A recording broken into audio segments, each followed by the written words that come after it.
Minhas amigas e meus amigos, muito bom dia. Eu sou Valfrido Vardi, estou aqui mais uma vez com meus queridos amigos Rafael Valim e Rodrigo Budrovich. Hoje, juntos, nós inauguramos uma série histórica de entrevistas sob o título Presidentes, da redemocratização à crise da democracia. E o fazemos para capturar o passado fugidio, traído pela memória dos viventes, para aproximar a hipótese histórica da verdade, uma verdade que permite refletir e que nos ajuda a avançar.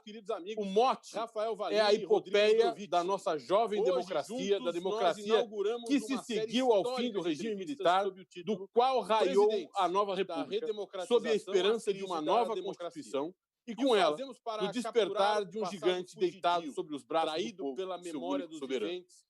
É hora de conhecer essa história pela boca e pelo coração dos seus melhores contadores, dos seus protagonistas, a cada tempo, ungidos por milhões de brasileiras e brasileiros, da gente sofrida, mas eternamente esperançosa desse nosso país. Nenhum outro personagem, contudo, representa tão bem os dois apogeus dessa nossa epopeia. Ela viu tudo, ofertou sua vida em sacrifício pelos seus ideais, sobretudo aqueles que nos levariam a uma abertura democrática nos anos 1990. E eleita à chefia do Poder Executivo por duas vezes, sentiria na pele o que muitos de nós temos como os primeiros efeitos de uma crise democrática que ameaça transbordar sonho em pesadelo. Dilma Rousseff, a 36ª presidente do Brasil. Presidenta, muito bom dia. É uma grande honra e uma grande alegria tê-la conosco. Tudo bem com a senhora? Tudo bem comigo. Em quarentena, né? Bom dia, Valim. Bom dia, Rodrigo.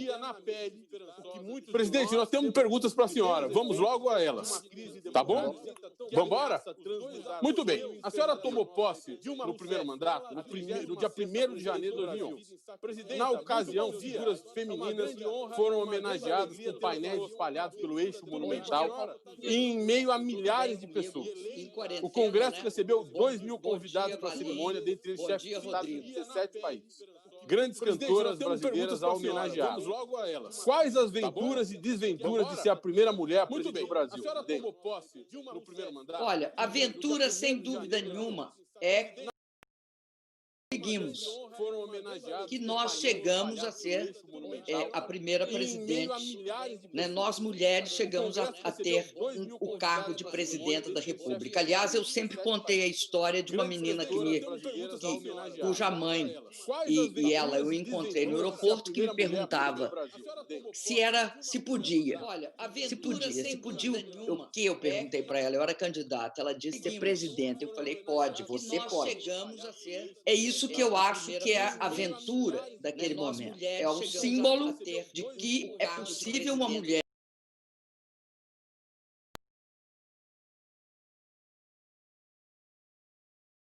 torna a questão da mulher uma questão muito complicada.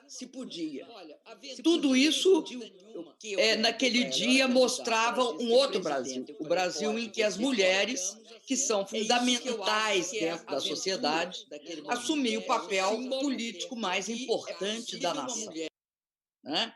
Então, essa foi a grande aventura. Eu acho que também uma mulher que defendia uma agenda, né, de desenvolvimento com distribuição de renda num dos países mais desiguais do mundo, né? Nós só perdemos para, como diz aquele teórico Piketty, nós só perdemos para as monarquias petrolíferas do Golfo.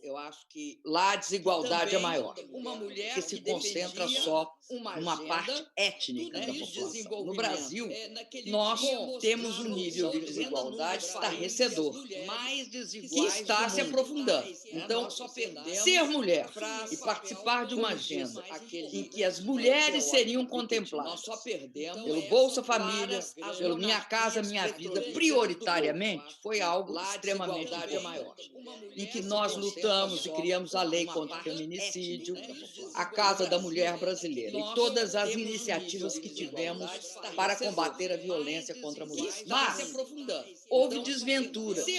Mas a grande desventura é ver que o Brasil foi ferido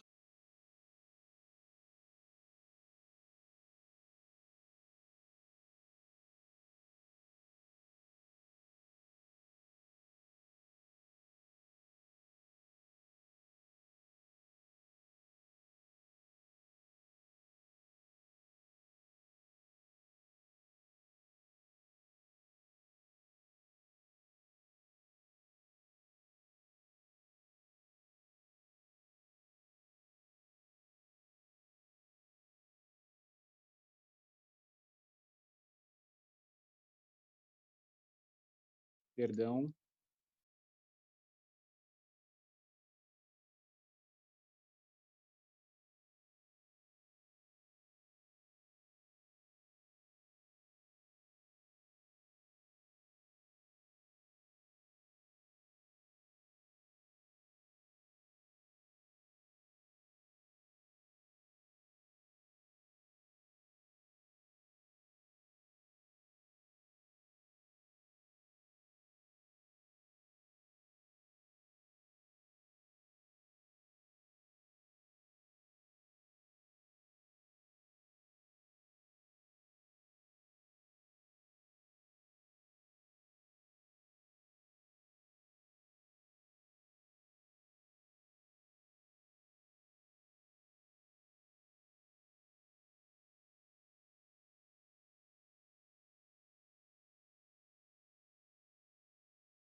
Muito bem, presidenta. Antes da gente ter o nosso probleminha técnico, graças a Deus, resolvido, eu lhe perguntava como é que foi a primeira... Perdão, ele perguntava quais as venturas e desventuras de ser a primeira mulher a presidir o Brasil. A senhora já dizia... Antes da gente ter o nosso probleminha técnico, graças a Deus, resolvido, eu lhe perguntava como é que foi a primeira... Perdão, a senhora dizia das venturas.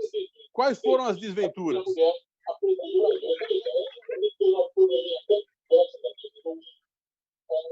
Está havendo um eco dentro da fala.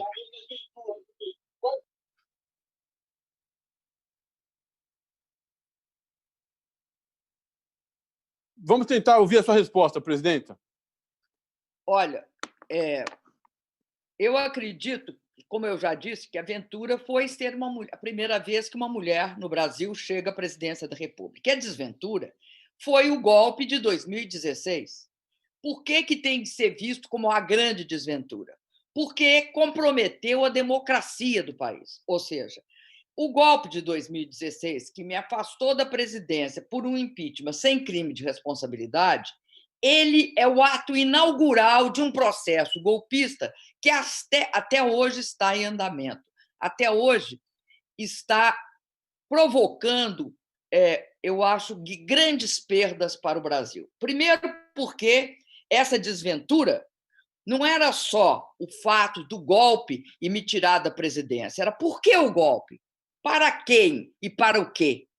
Sintetizando, era fundamentalmente para enquadrar o Brasil na agenda neoliberal de Estado mínimo, de corte nos gastos de saúde, educação, de ciência e tecnologia, vender estatais, como foi o caso da Embraer, que, aliás, ironicamente, foi devolvida pela Boeing, porque a Boeing entrou numa profunda crise depois que começou a cair seus aviões de última geração, e isso provocou, então, o enquadramento econômico do Brasil e social também, porque reduziu todos os gastos, acabou com Minha Casa Minha Vida, com o programa Mais Médicos, que começou a acabar no governo Temer.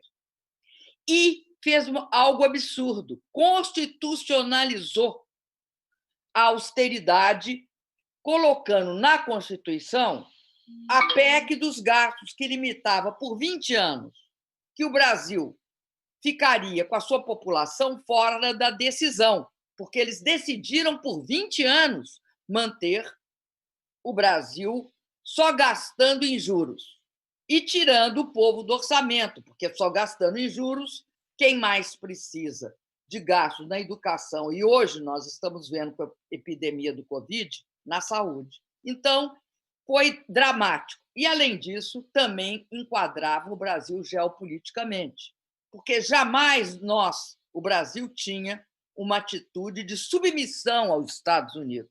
Nós defendíamos o multilateralismo, jamais votamos pela guerra. Então, tratava-se de enquadrar o Brasil. E, para isso, podia destruir a democracia e comprometer o direito do cidadão brasileiro e da cidadã. Muito bem, presidente. Eu acho que o Rafael Valim agora tem uma pergunta para a senhora. Vamos lá. Bom dia a todos, bom dia especial à senhora presidenta. Bom dia, uma satisfação para participar dessa iniciativa com a presença da senhora. A minha pergunta, na verdade, toma 2 elementos da sua primeira resposta. A senhora apontou muito bem um traço da sociedade brasileira, apontado, aliás, por muitos estudiosos, que é um traço escravagista. E, ao mesmo tempo, a senhora coloca que o governo da senhora foi um governo com uma agenda desenvolvimentista, reformista, né? Como foi lidar com a elite econômica do Brasil? Como foi lidar com uma elite, com esses traços apontados com a senhora durante o seu governo? Isso que eu gostaria de ouvi-la.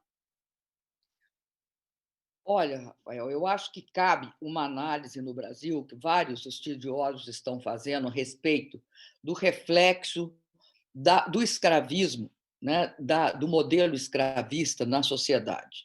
Mas eu quero destacar, sobretudo, sobre a elite brasileira. Porque o Brasil, diferentemente dos Estados Unidos, teve escravidão em todos os 27 estados. Né? Do Iapoca ao Chuí, houve o sistema escravagista, que via, né, o povo e que via a população brasileira como uma coisa.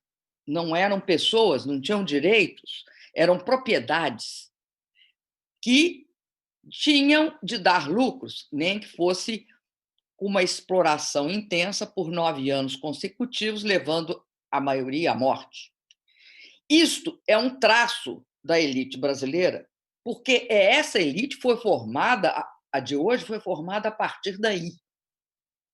E isto provoca uma diferença, por exemplo, da elite do norte dos Estados Unidos, que sempre pensou a sociedade americana, que sempre pensou o conjunto da população, porque ela não era escravista e não teve esse traço. Mesmo assim, lá tem também um processo imenso de exclusão social. Então, a elite no Brasil, lidar com ela é muito complicado, porque tem muito pouco sentido da sociedade e da nação brasileira, né? Essa visão de que você tem de buscar transformar a força natural do país, a energia do país, em energia econômica e socialmente desfrutável por toda a população. Eu acho que isso fica muito nítido na questão da educação. Na questão, o acesso de de um contingente maior de pessoas à educação provocou o convívio com aqueles que eles achavam menos que eles. Acho até que, culturalmente, naquele filme da Mulaerte, né, que é Que Horas Ela Volta, mostra isso com muita precisão. O que foi o complexo acesso para a elite de uma parte da população que não tinha entrado na universidade, entrar na universidade. Não só, né, o fato da autonomia, mas também o fato de que era visivelmente uma pessoa plena de direito e de capacidades. Então, eu acho que a elite tinha esse lado. De outra parte, a visão extremamente imediatista, né? É a visão em que o horizonte é de curto prazo.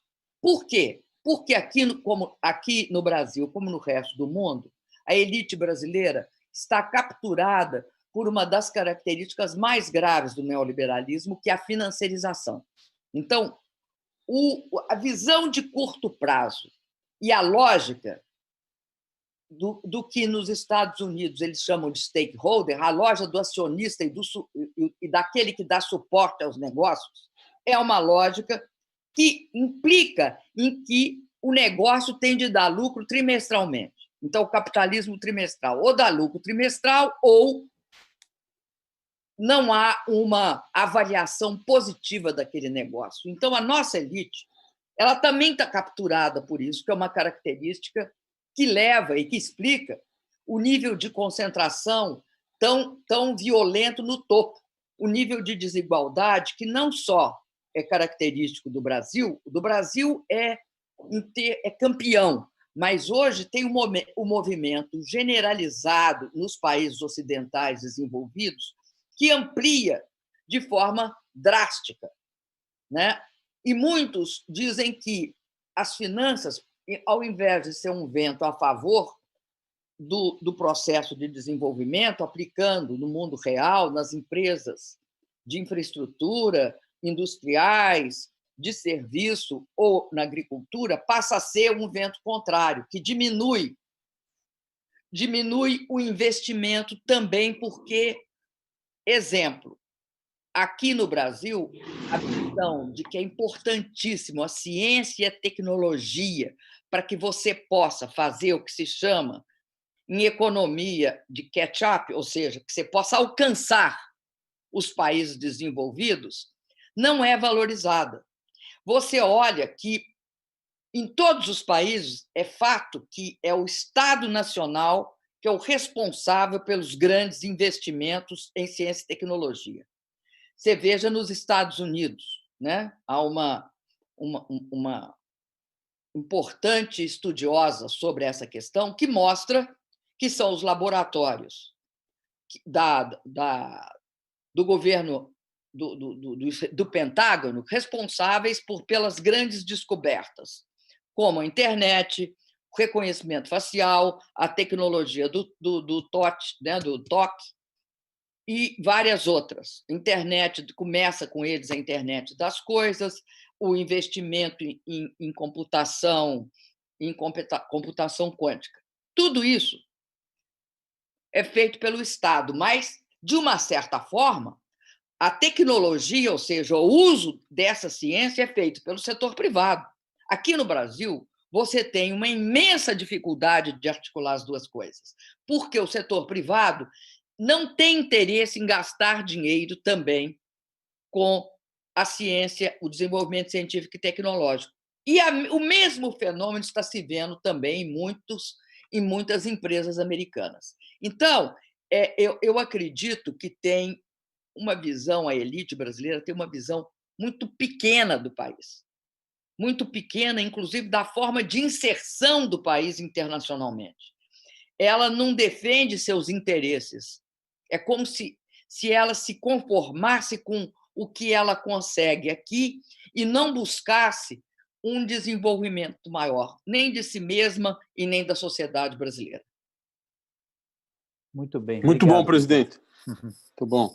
Eu tenho certeza que o meu amigo... Só queria acrescentar uma coisa. Perfeito. dos maiores sintomas disso é o fato de nós praticarmos as maiores taxas de juros. Eu, aliás, acho que comecei a cair quando mostrei, mas não é a taxa de juros, não é o do Selic, não. Estou falando é spread bancário. Estou falando que cobram de cartão de crédito, do que cobram de investimento produtivo na área da indústria, dos serviços, ou seja, quanto que cobram para financiar os negócios. Aqui é um preço estarrecedor. Então, aqui há uma oligarquia financeira que impede, inclusive, um maior crescimento do setor produtivo. Muito bom. Rodrigo Mudrovich, tudo bom? Tudo bem, Valfrido? Quero cumprimentá-lo, cumprimentar a presidente, é uma honra, já falei, Vossa Excelência, é uma honra poder participar desse nosso webinar, cumprimentar também o Rafael e todos que nos assistem. Bom, presidente, o Valfrido falava inicialmente sobre as venturas e as desventuras, né, começando com a posse e tudo que se sucedeu. Eu queria focar agora, presidente, até num recorte de momento do seu período na presidência, nas venturas. Quando nós olhamos ali para a primeira metade do seu primeiro mandato, os números são impressionantes. Nós olhamos aqui para o final de agosto, para o final de 2012, né? Nós temos aqui, separamos alguns dados, mas são vários. Em agosto de 2012, a revista Forbes coloca a senhora como uma das mulheres mais poderosas do mundo. Nas pesquisas de setembro, a senhora chegou, inclusive, a superar seu antecessor nas intenções de voto para a pesquisa para as eleições de 2014. No final daquele ano, eu acho que é importante essa memória, a senhora tinha 78% de aprovação dos brasileiros. Então, o que eu queria, se possível, voltar naquele momento, tentar ter uma análise dos 2 primeiros anos, como que a senhora vê esses 2 primeiros anos, se já era possível, naquele momento, antever as dificuldades que começariam em 2013 e 2014, tentar reconstruir um pouco essa parte inaugural do primeiro mandato de Vossa Excelência. Olha, é muito difícil você prever o futuro, né? Todo mundo gostaria muito de prever o futuro. Agora, uma coisa tem algumas características que já começam em 2010, não vou dizer nem 11, mas em 10, que é o efeito da crise, do que eles chamavam a grande crise financeira de 2008 e 2009. Quando chega 2010 e começa 2011, você está num quadro em que a crise atingiu fortemente a União Europeia. Tanto é assim que ali começa a chamada crise do euro, né? Há uma quebradeira geral nos países do sul do Mediterrâneo, né? Itália, Espanha, Portugal entram num processo muito forte, e, enquanto isso, os Estados Unidos fazem a política de expansão monetária. Então, você tem um quadro internacional em que a recuperação é muito lenta, você não tem uma recuperação, e não teve até hoje, antes do Covid, nunca teve uma recuperação muito significativa, igual àquelas que aconteciam nas crises financeiras anteriores. Então, você tem uma expansão muito grande e uma queda imensa no valor da força de trabalho nesses países, porque a reforma e a política de reação à crise vai se dar com cortes de salário e vai se dar também com os juros ficando negativo, para poder, inclusive, reciclar aquela monumental dívida. E essa questão dos juros negativos vai provocar, no futuro, um impacto sobre nós. A questão também da força de trabalho, é todo o processo das relações internacionais que, mesmo nós não tendo sofrido a crise em 2008, 2009, as condições para que a gente vá sofrer no futuro, elas vão chegar aqui transmitidas ou pelas commodities ou pela questão das finanças. E também eu acredito que depois de 2013, né, aqui no Brasil, em 2013, claramente, em outros países também em 2013, na Turquia também em 2013, um processo de desestabilização tipo guerra híbrida 2.0, ou seja, né, manifestações, porque Naquele momento, o Brasil crescia a taxas significativas, o desemprego estava baixando e você tem um imenso descontentamento no Brasil. Né? Muitos hoje olham isto como sendo um processo de desestabilização do país. Por quê que esse processo existe? Acho que o futuro vai deixar isso mais claro.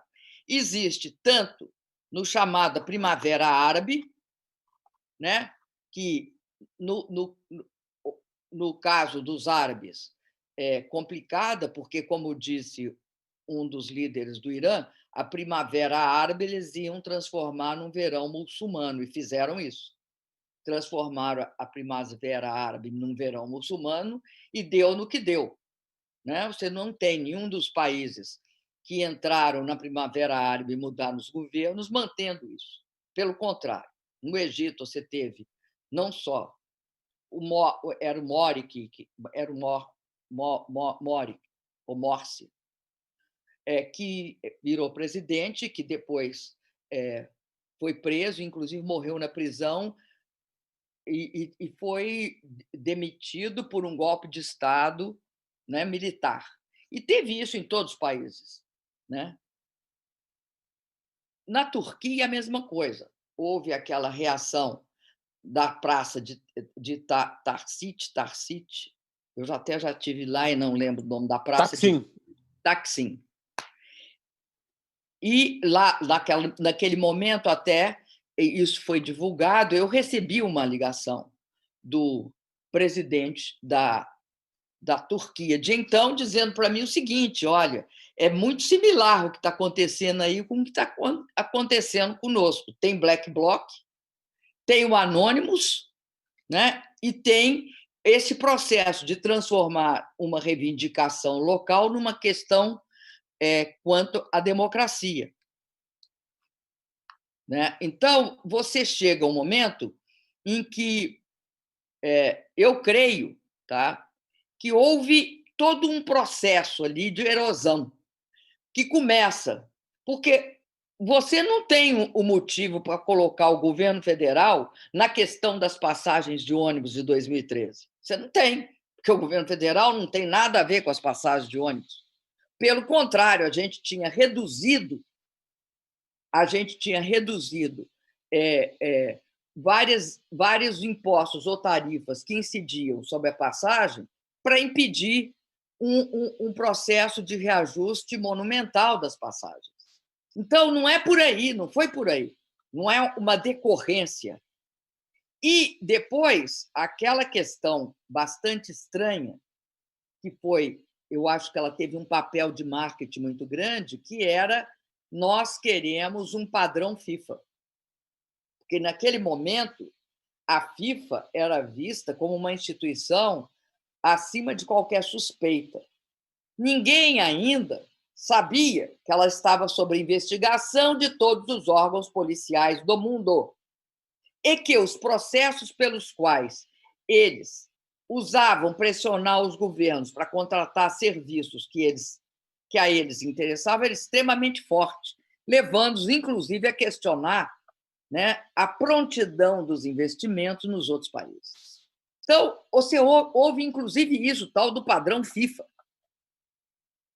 Como se um país como o Brasil não pudesse recepcionar a Copa do Mundo e fazer universidade. E aí tem a grande ironia, que é transformar hoje, em vários países do mundo, campos de futebol em hospitais de campanha, porque eles permitem essa transformação. Então, você tem ali, naquele momento, eu te diria, um mundo cinzento, ou seja, um clima cinzento, onde não fica claro quem é quem. Por que uma reivindicação, né, de aumento de passagem vira uma discussão sobre os direitos de investigação dos procuradores? Né? É no mesmo processo.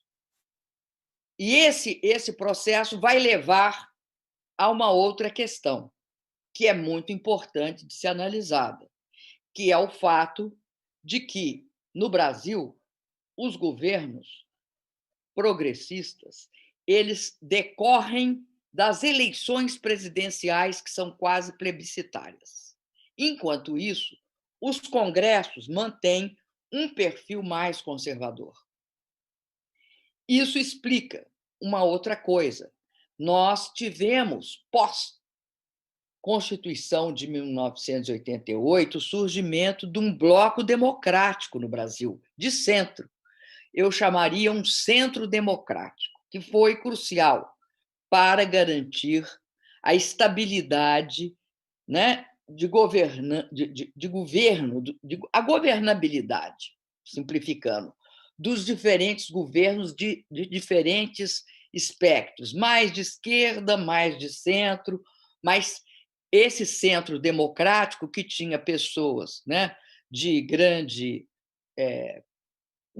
capacidade, como, por exemplo, Ulisses Guimarães, Mário Covas e outros, ele teve um processo de pulverização a partir de um certo momento. E, mais do que isso, ele tendeu à direita.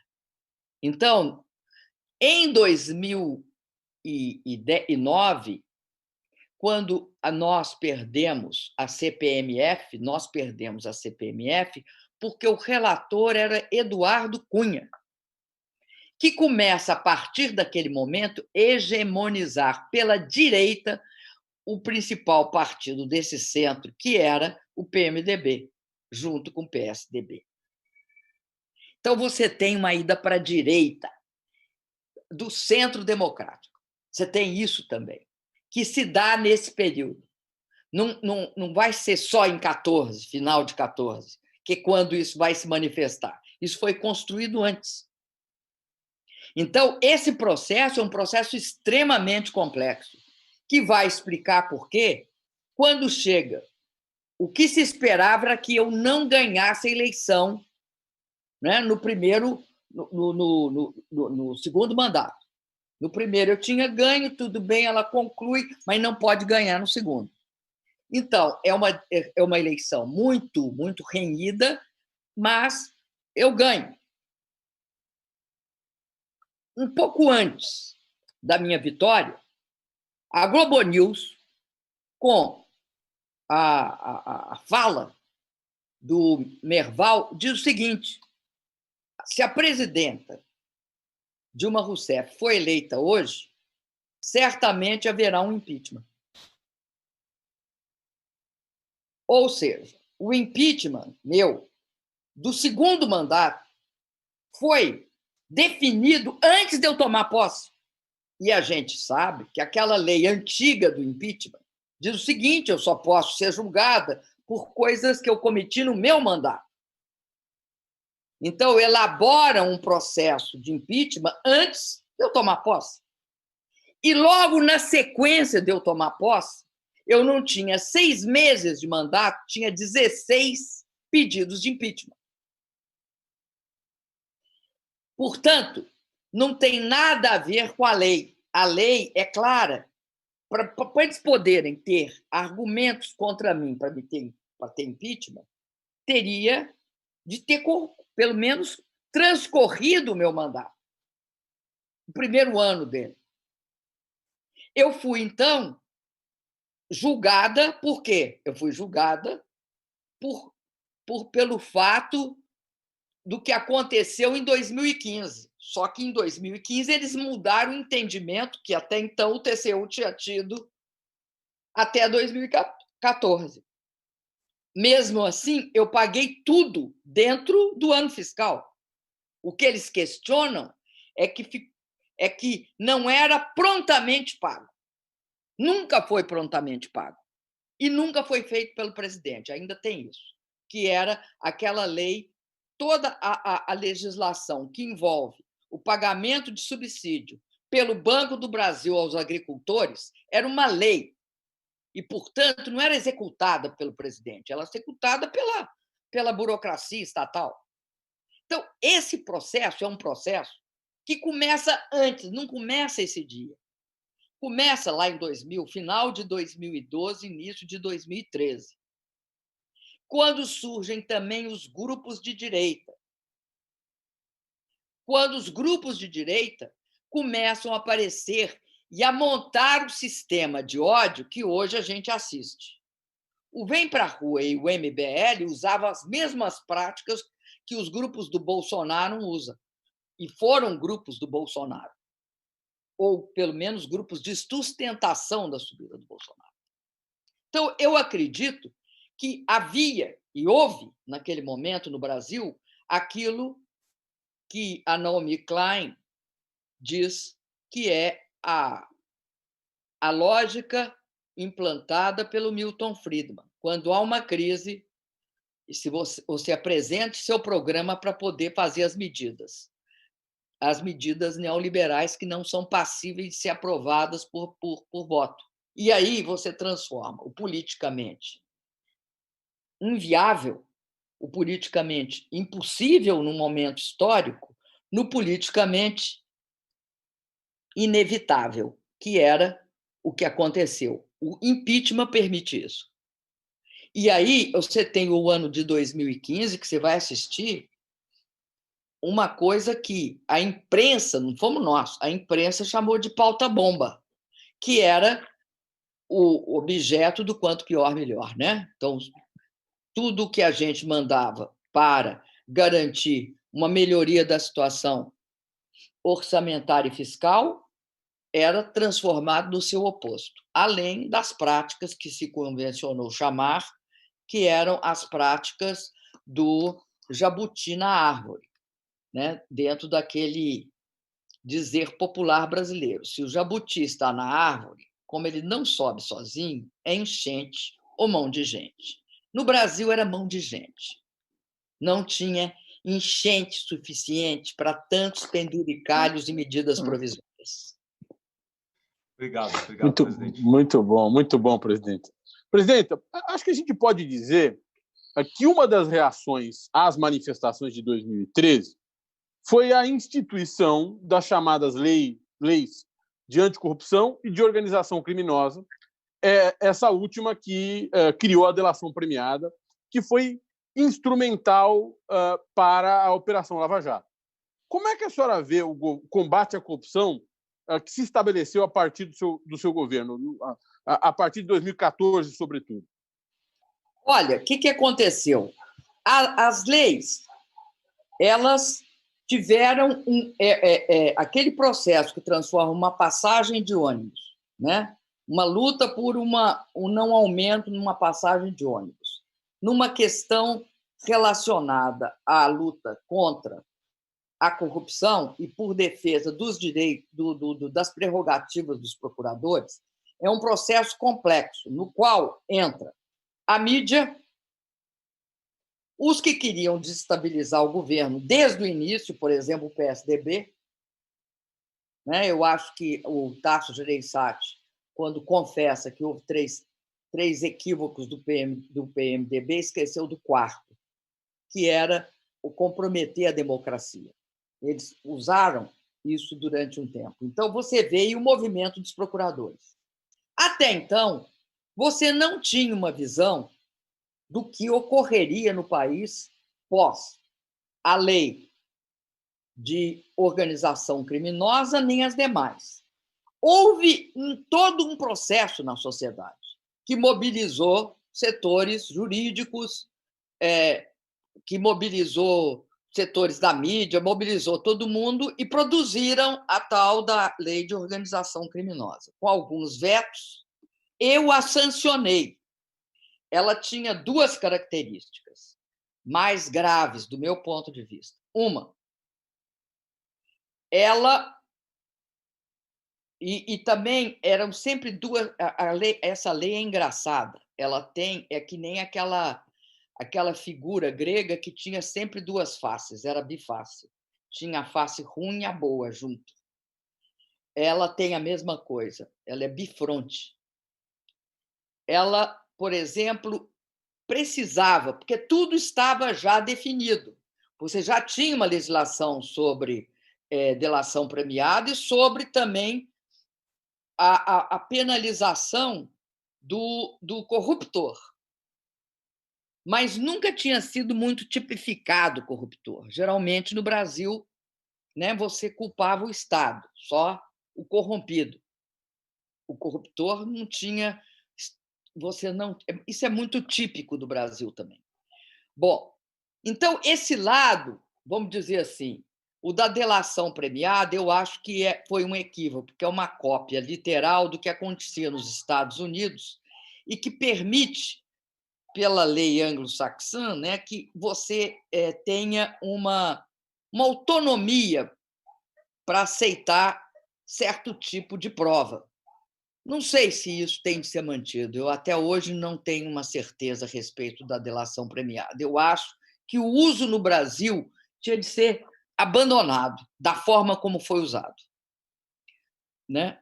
Então, o que era o aspecto das duas? A de delação premiada pretendia combater a corrupção.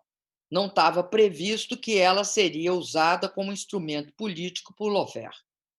Não estava previsto que ela seria usada como uma variante de tortura 2.0. Né? Uma coisa é você pendurar a pessoa no pau de arara. Para muitos, outra coisa é você deixar 2 anos no cárcere e pressionando para que ele fale o que você quer ouvir. Né? Então, nesse sentido, que eu chamo de tortura 2.0. Tem formas e formas de tortura. Uma delas, por exemplo, é avisar para o torturado que você vai torturar ele. Não sei se vocês sabem disso, isso foi muito usado durante a ditadura militar no Brasil. Daqui a 2 horas eu volto aqui para te torturar. A mesma coisa, daqui a 3 anos eu volto aqui para te perguntar o que você sabe. Então, esse é o aspecto dessa. E o aspecto da questão da tipificação do corruptor, eu acho que tem a ver com a forma pela qual eles destruíram, que você fala sempre, destruíram as empresas, as grandes empresas de engenharia do Brasil. Né? E que tem a ver também com o processo de relação que esse grupo teve com o Departamento de Justiça americano, que é uma arma para os Estados Unidos na concorrência internacional. Eles usam de forma absolutamente clara, né, a estrutura do Estado americano para garantir que aqueles que concorrem com eles tenham uma situação pior. Então, eu acho que ela teve esse duplo aspecto, essa bifrontalidade. E ela é responsável por algumas coisas. Nós teremos... Eu vi lançar aquele dia o chamava Plano Brasil Maior, sei lá como é que chamava, o plano de investimento de 60 bilhões pelo senhor chefe da Casa Civil, general Braga Neto.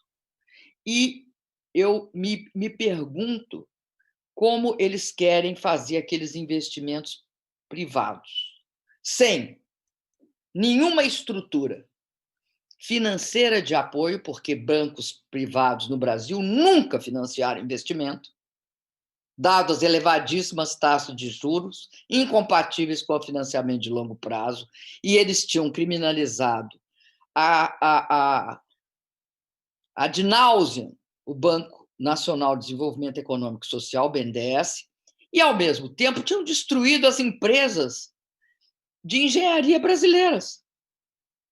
Num quadro em que o setor privado está absolutamente avesso a investimento, a risco, ainda mais no Brasil, com grau de instabilidade política, depois de destruir a engenharia nacional, vão fazer o quê?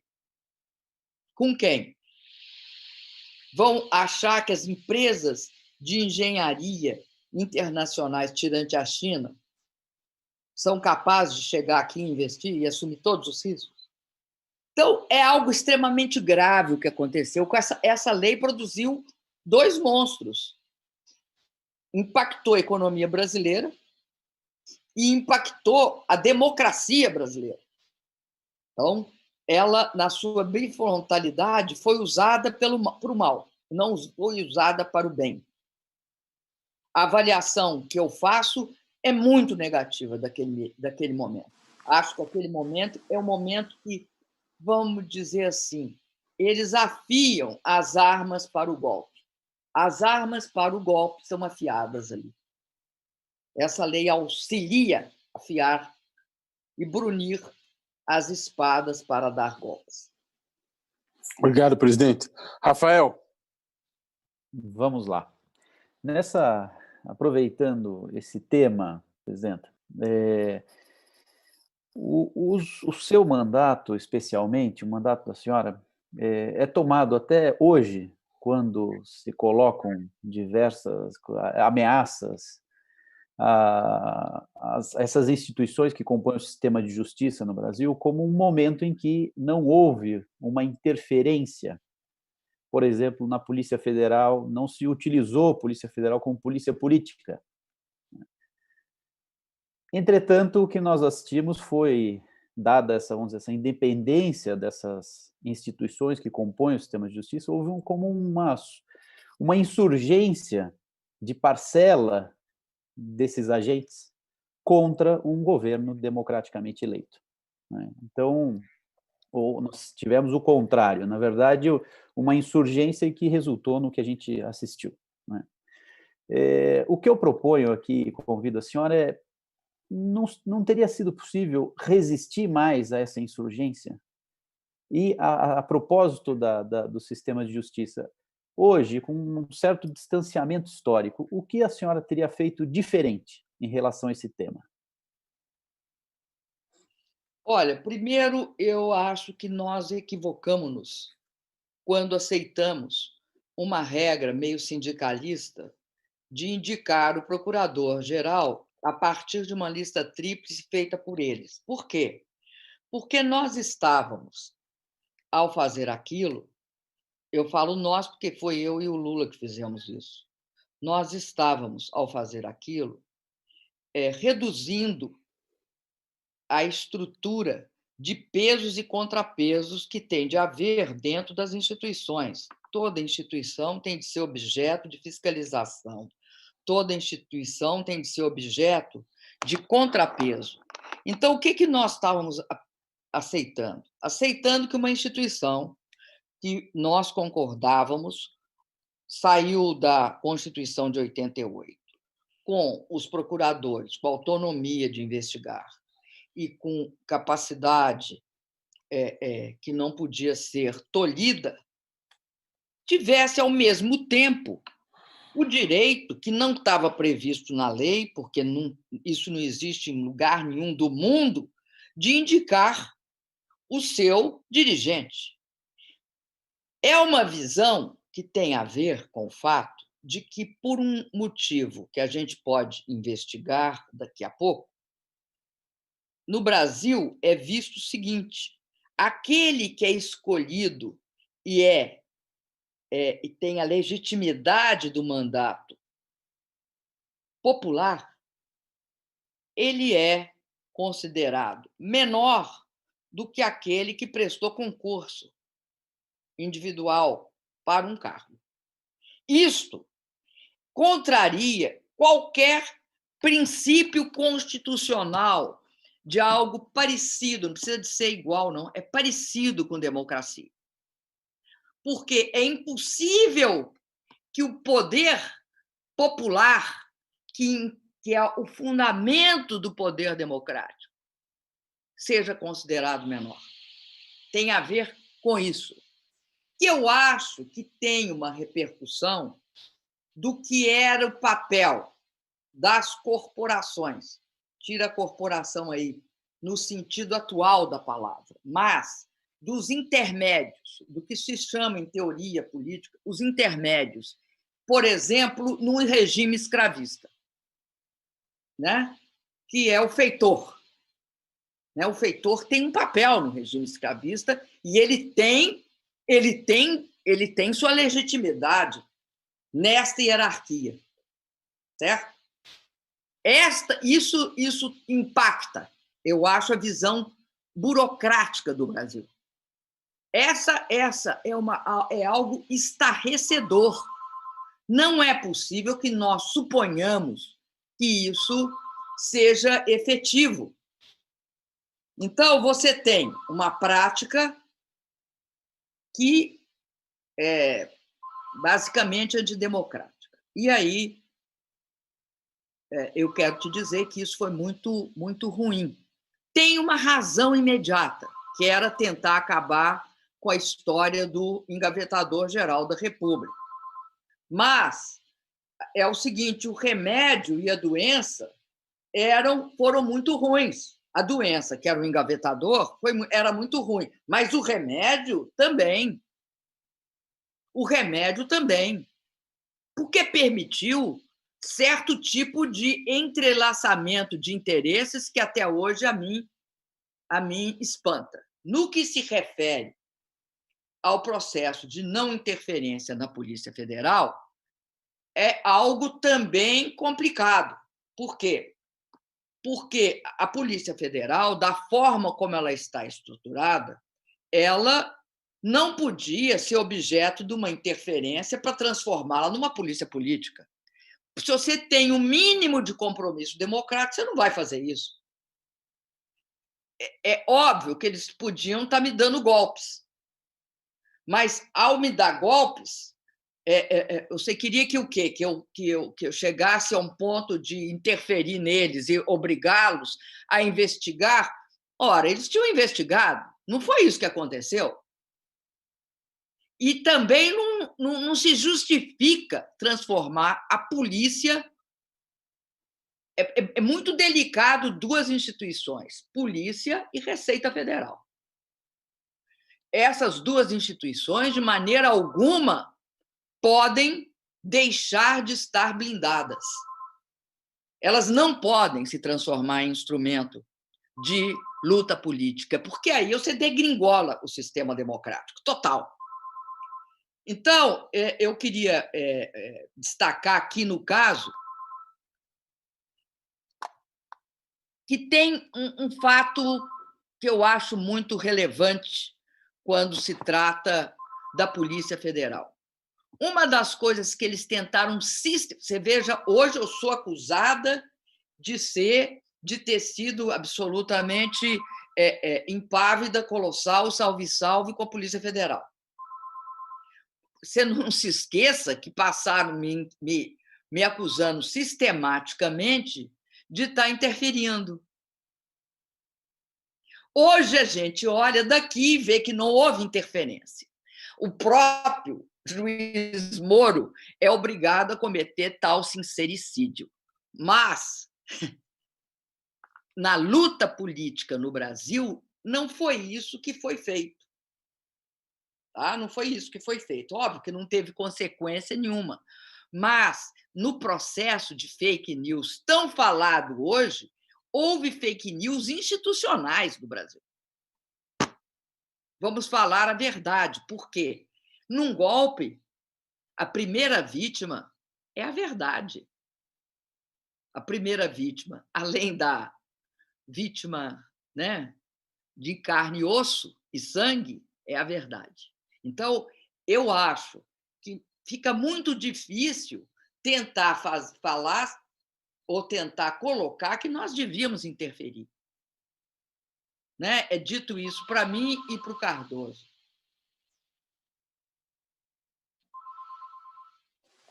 Obrigado, muito bom, presidente. Ótima resposta, fenomenal. Rodrigo? Bom, até tínhamos uma pergunta específica aqui sobre essa questão da Polícia Federal, mas acho que ficou superada pela resposta da presidente, que foi no ponto que pretendíamos perguntar. Eu queria, então, retomar um pouco, presidente, a questão histórica que nós íamos falando, para entrar um pouco aqui no ano de 2015 e 2016.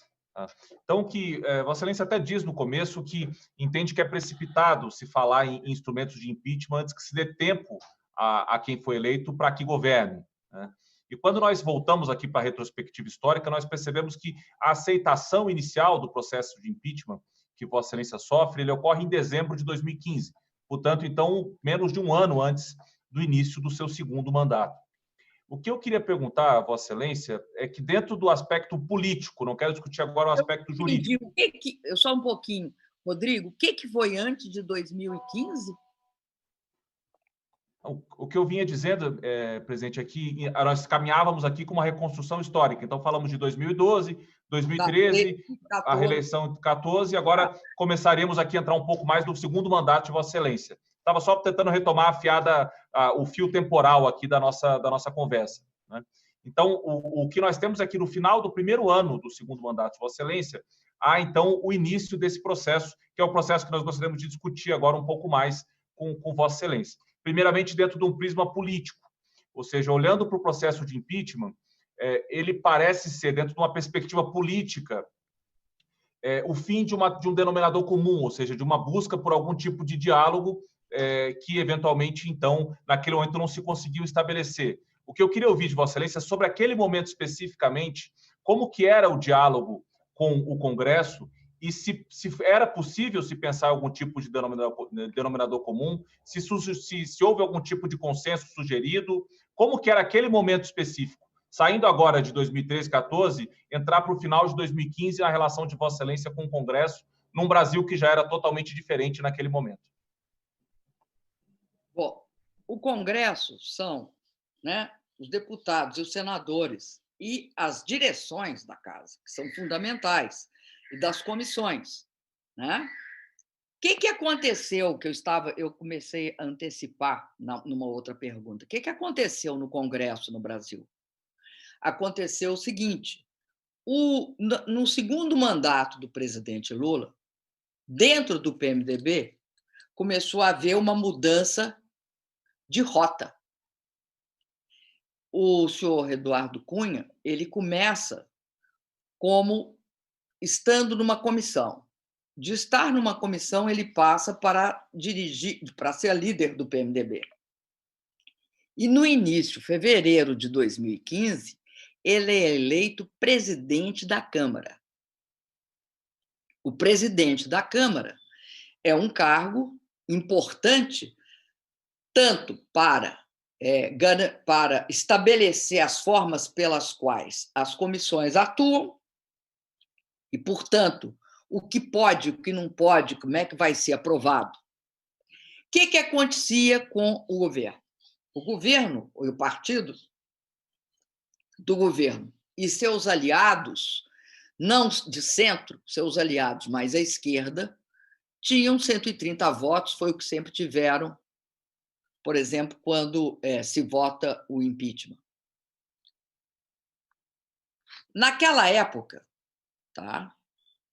No final de 2014, com mais força, a partir de setembro, começa a haver no mundo, tá, uma violenta alteração. Primeiro, a China vai ter esse ano uma queda no seu produto, mas naquela época ela tem uma redução violenta na taxa de crescimento. Então,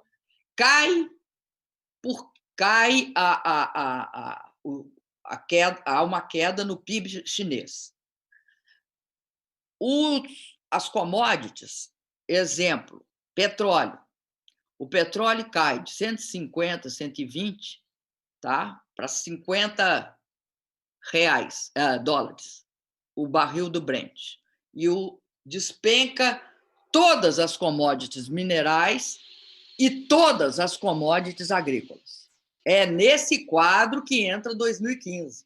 2015 entra com uma brutal contração internacional na área que afeta quem? Os chamados emergentes. É por isso que entra em crise a China. Em crise, não. A China, a crise sempre é queda da taxa de crescimento. E os Estados Unidos saem do quantitative easing. Quando ele sai do quantitative easing, ele afeta as moedas internacionais. Nós somos pressionados por dois lados a inflação. Nos pressiona. Primeiro, pela queda, né, provocada no real, provocada pelo dólar, porque aumenta, quando há o quantitative easing, vai aumentar a taxa de juros americanas, então vai haver um deslocamento. E, por outro motivo, que é o fato de nós estarmos no 5º ano de uma seca. E o Brasil vai ter de enfrentar, no final, aí não é em 2014, mas vai enfrentar no inicinho de 2015 uma das maiores secas, elevando o preço da energia. Não tem volta. Tem de elevar porque os reservatórios caíram muito baixo. Então, nós tínhamos uma crise que ia afetar quem? Não afetava o Brasil em relação ao resto do mundo, porque tínhamos 380 bilhões de dólares de reservas. Um país que tem 380 bilhões de dólares de reserva, que era a 5ª reserva do mundo, não está quebrado, nunca esteve. Está quebrado quando ele não tinha isso. Em 2002, na saída do Fernando Henrique, em que nós devíamos mais dinheiro do que tínhamos em caixa. Aí ele estava quebrado. Nós não estávamos quebrados, não. Tínhamos 380 bilhões de dólares de reserva. Mas tínhamos o quê? O efeito da crise sobre o nosso orçamento fiscal. Caindo o quê? A arrecadação. Porque aqui também as pessoas diminuíram o investimento diante desse quadro, que era um quadro bastante conflituado. Então, nós entramos nesse momento assim. O que é que acontece? O PMDB vai para a direita. Quando um dirigente do PMDB, como o Eduardo Cunha, assume o controle da Câmara Federal, ele passa a exercer sobre o conjunto do partido toda uma política muito dura de aquele de compra e venda, que é característica dele. Ele não aprova nenhuma medida que vai garantir aumento de recursos fiscais e cria uma série de políticas para aumentar os gastos, chantageando sistematicamente o governo. É nessa época que começa, pela primeira vez, derrubam vetos presidenciais.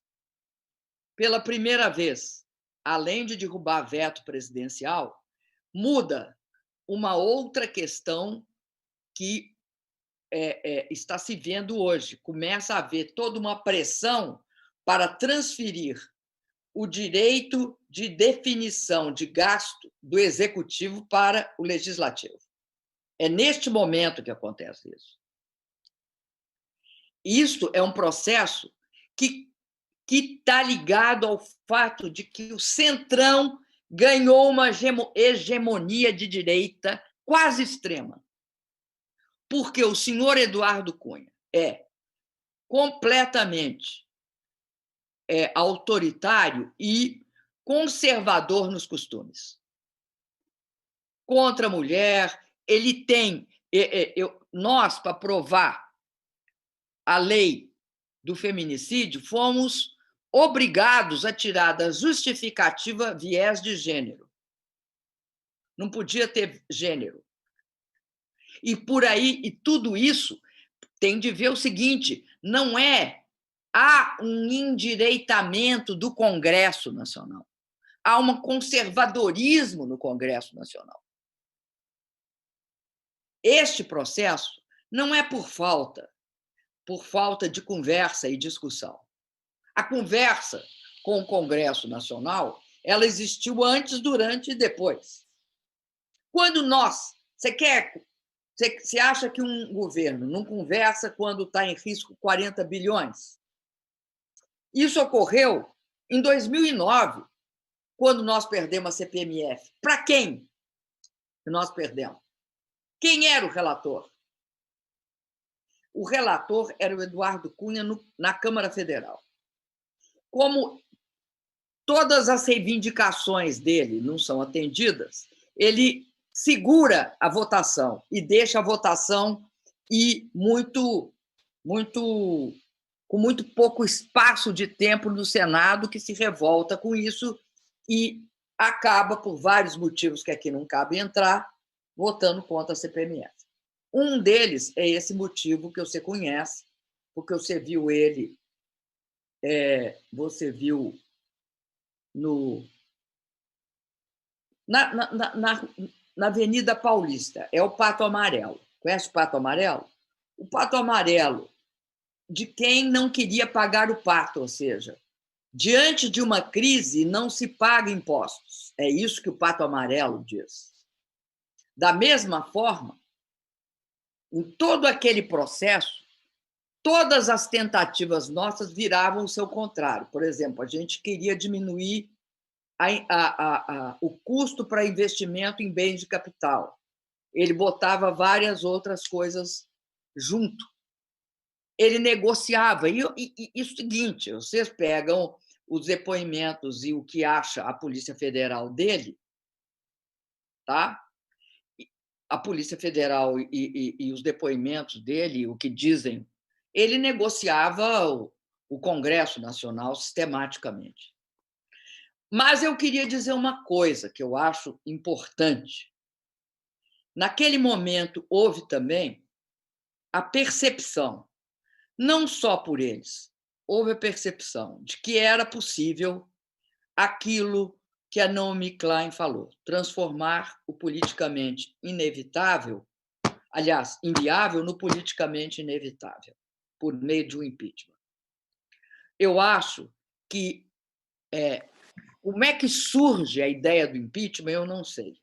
Mas eu sei que ela surge por várias forças. Ela surge porque sabiam que nós não iríamos ter uma política de saída da crise que privilegiasse só as empresas, que não tivesse em questão, que não tivesse em conta o direito dos trabalhadores. Eles sabiam que nós não íamos ter um exercício do orçamento que só os beneficiasse. Então, eu acho muito sintético o Pato Amarelo. Acho o Pato Amarelo com uma imensa capacidade, porque em toda crise se disputa orçamento. O Pato Amarelo deixa claro que essa disputa não pode ser feita desse jeito, que tem que ser feita a favor apenas dos empresários. E isso fica claro quando, logo depois que eu sofro impeachment e assumo o governo ilegítimo, eles aprovam a PEC dos gastos. A PEC dos gastos contraria tudo que é da base para que o ilegítimo vice-presidente chegue a presidente. Não foi isso que foi aprovado. E a primeira coisa que muda, ela beneficia o mercado. E até hoje esse pacto, mercado, porque antes foi feito com o Eduardo Cunha, esse pacto.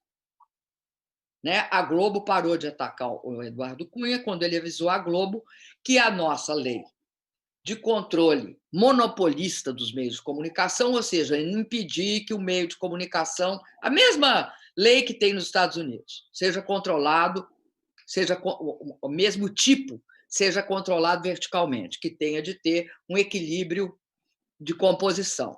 Ele disse que essa lei não passava. A partir daí, ele recebeu o apoio.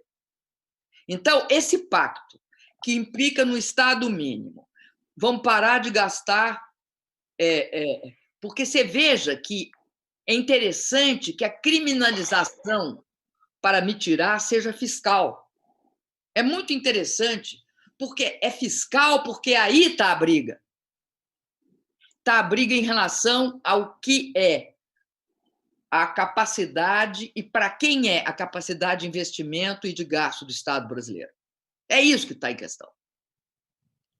E esse é um processo que vai durar um tempo, porque era difícil provar.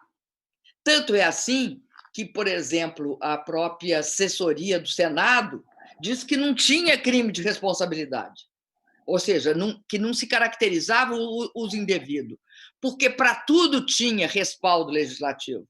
Então, toda essa turbulência ela não pode ser vista pelo que aparece, né, na superfície. Né? Logo um pouquinho abaixo da superfície já começa a aparecer quem é quem nessa história.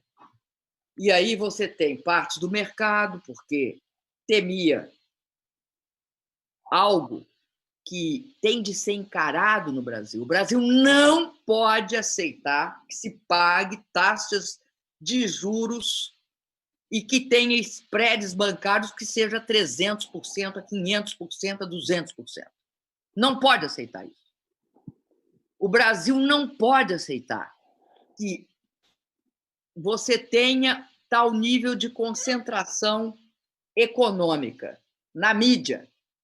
Isso é uma coisa diferente do que querer combater e mudar o conteúdo. O conteúdo não tem nada a ver com o fato de que o controle, como dizem nos Estados Unidos, publisher, não pode ter monopólio.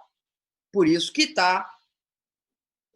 tem toda essa briga com o Mark Zuckerberg. Porque dizem que ele é publisher. Você não é só uma plataforma, você é publisher. Publisher não pode controlar o WhatsApp, Instagram e o Facebook. Este é um problema que diz respeito à democracia. Esse problema diz respeito à democracia. Então, esse é uma outra questão. Então, e um outro problema seríssimo.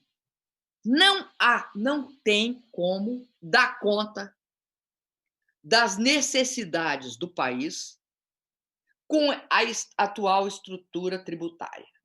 Não há como.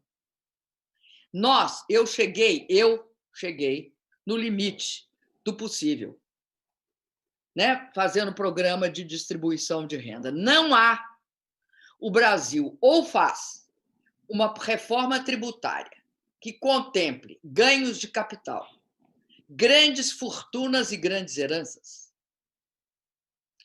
e tributa o financeiro, ou nós teremos, não é um Estado mínimo, é um Estado paupérrimo, incapaz de investir no SUS, incapaz de investir em universidades, incapaz de investir em ciência e tecnologia. Isto também é fruto de 2015. 2015 mostra o limite do possível.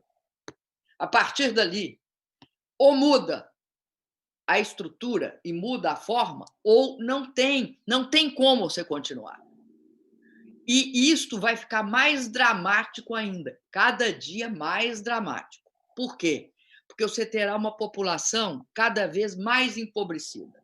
Se 104 milhões ganham per capita até R$ 413, e com a crise vai ficar pior, só digo o seguinte: o Brasil ou entra em colapso, rebelião e tem um regime ultra forte, ultra autoritário, ou se descasa do resto do mundo, porque o resto do mundo vai passar pela mesma dinâmica. Não acredito que tenha a menor chance de ter uma política de austeridade como a que teve depois da crise de 2008 nos Estados Unidos e na Europa. Não acredito. Acho que a possibilidade disso é zero. E interessante, e eu tenho bons companheiros. Um deles chama-se Martin Wolf, que é o principal jornalista do Financial Times. O outro é o Mário Draghi. Você terá de ter uma política de distribuição de renda. Não tem como. Não é viável. Outra questão que sairá desta crise e que é fortíssima no Brasil e é um dos motivos do golpe. Eles sabiam que nós não íamos fazer reforma trabalhista. Eles sabiam disso. Jamais faríamos uma reforma trabalhista. E hoje, eu acho que uma coisa que vai estar em questão nestes países, dos Estados Unidos ocidentais, vai ser a questão do trabalho precário, do que eles chamam de gig economy. Né? O fato do cara, o fato da pessoa, o fato do cidadão não ter a menor segurança. Nada. Ele não tem segurança nenhuma. É ele e só ele. Quase aquilo, né, que o Agamben falando, do qual Hitler falava que era o homem nu. Para mim, o homem nu é o trabalho precário. É o próprio menu.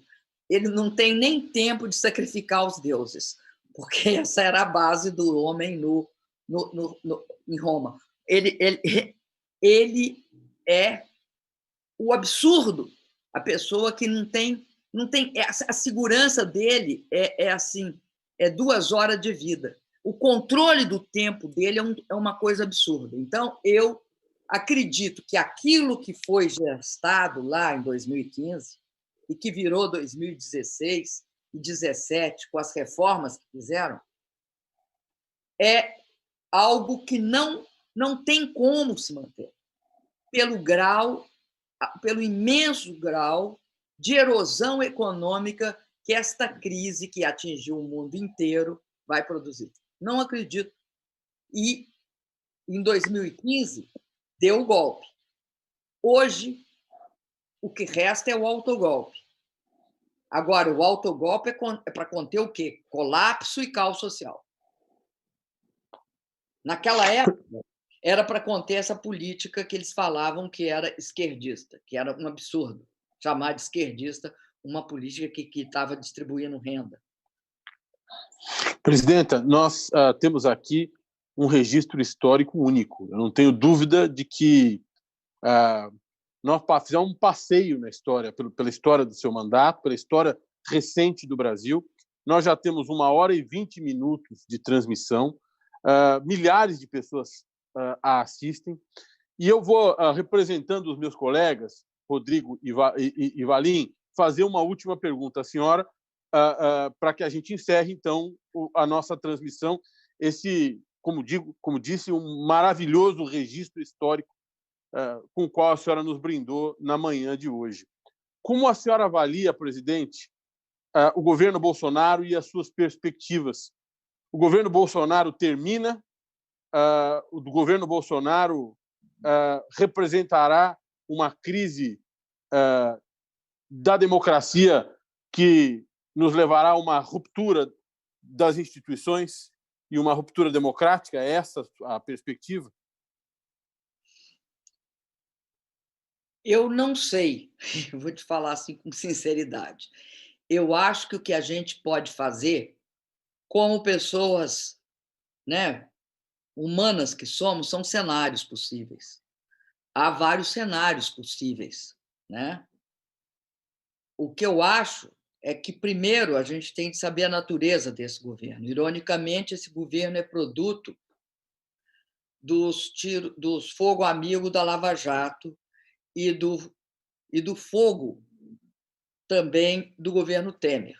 Ele incinera a direita e a centro-direita no Brasil, né? E mesmo aquela parte do centro também foi incinerada, quando só sobra o Bolsonaro neste campo, a partir do fato de que a antipolítica vai atingir os partidos tradicionais no Brasil. O fato de que o governo Temer vai atingir, o fato de que a própria Lava Jato vai ter seu fogo amigo chegando neles. O objetivo era nós, mas acerta eles também. Isso vai levar a que surja a extrema-direita. Eu acho que a extrema-direita brasileira tem que ser bem entendida, tá? Porque ela tem componentes muito específicos. Primeiro, ela não é nacionalista e estricto sensu. Ela tem uma visão de incorporação às redes, às cadeias de valores internacional via Estados Unidos. Segundo, sustenta o governo Bolsonaro uma visão de reformas. Tudo será resolvido com as reformas. A trabalhista, a do meio ambiente, a previdenciária e a venda das estatais. Os 3 bancos, a Eletrobras, a Petrobras e a coisa mais irônica que foi a Embraer, né? Devolvida. Bom, este processo, esta pauta, essa pauta achava o quê? Que era defendida pela mídia, por uma parte do mercado, pelos governos, pelos partidos de centro e centro-direita, que não são de extrema-direita, era defendida.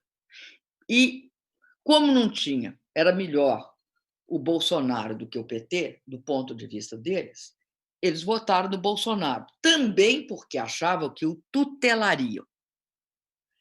Essa tutela do Bolsonaro se daria pelo fato de que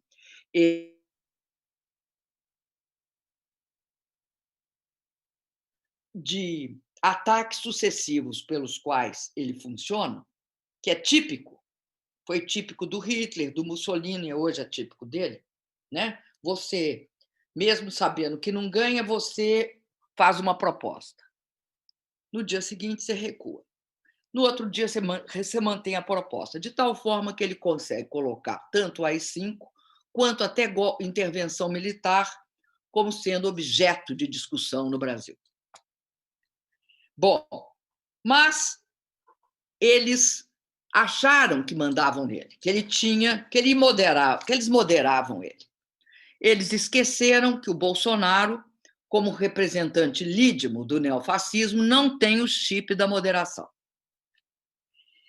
Alguns deles se afastaram, a mídia, principalmente, porque a mídia é interessante, ela participa do golpe e vai com o Temer. Depois ela recua do Temer. A mídia que eu falo é a Globo.